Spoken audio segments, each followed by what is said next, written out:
Special education in schools has long been a topic of controversy across the United States.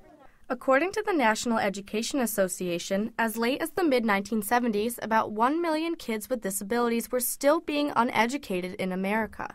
The concept of inclusion was finally introduced in the 1990s. Inclusion means that students with disabilities are placed in general education classes with the rest of their peers on a daily basis.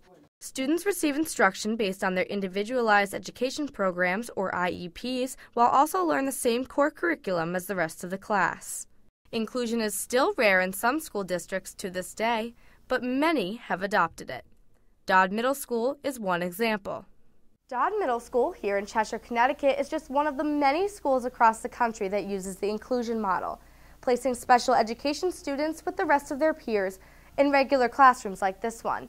And faculty of the middle school say they believe the inclusion model has generally been beneficial for their students. There was a huge stigma associated with special ed, and I think the biggest change that I've seen since I've been at Dodd is the stigma is really all but gone now, and the special ed kids and the general ed kids really do interact on a daily basis, and the kids don't know which is exactly what our goal is. You know, kids still know that they're identified, but it's not that they're heading off to a different place of the building where, you know, supposedly those were the special kids go onto that side of the building in order to learn. So I really can't see any drawbacks as of this point.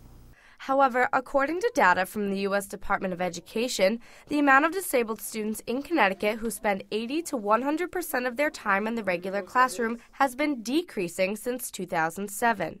With the exception of New Haven, urban districts such as Bridgeport, Hartford, and Stamford have all seen gradual decreases in inclusion numbers.